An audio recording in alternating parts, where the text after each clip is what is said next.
में दो देश लड़े हुए हैं। कौन कौन? तो प्रमुख रूप से एक देश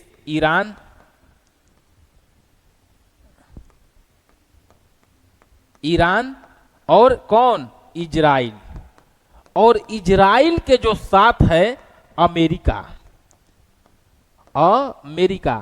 और अमेरिका और ये सब जितना का नाम लिखे, ये सब अमेरिका का समर्थन करता है। यानी इस सब से अकेले लड़ रहा है ईरान। क्यों?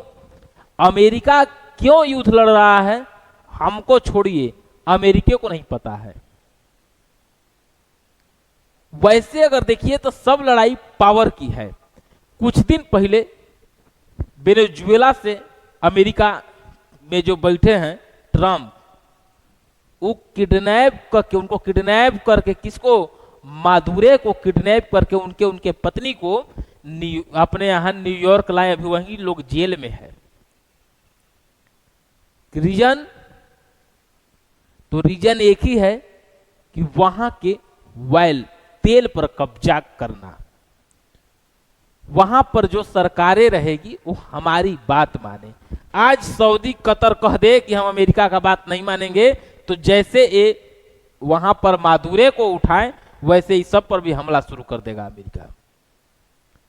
अमेरिका अपने यहां से पूरे दुनिया को कंट्रोल करना चाहते हैं। अब उसी में ईरान, इजराइल ये सब लड़ गए।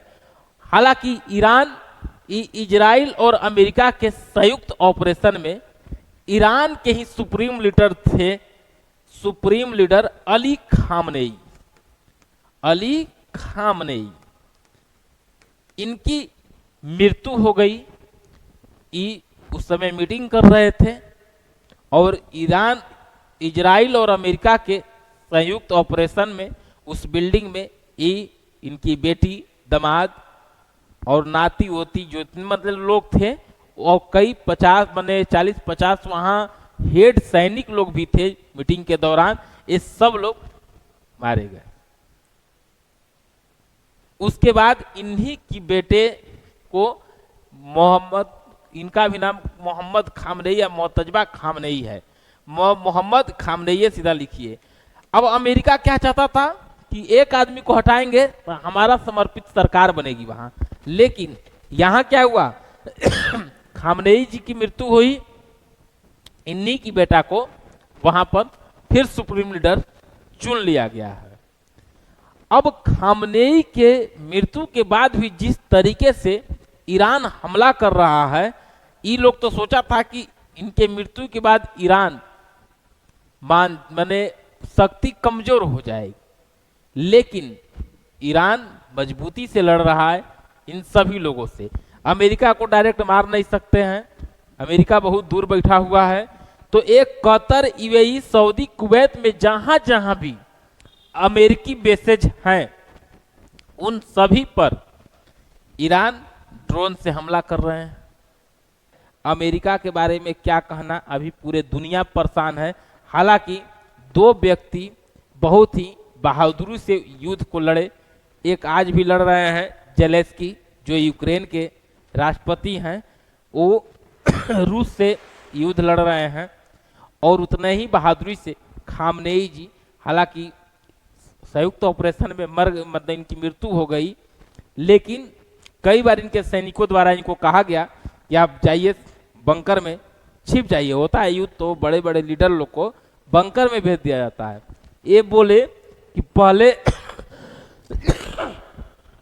पहले पूरा ईरान के लोगों को बंकर में ले जाइए।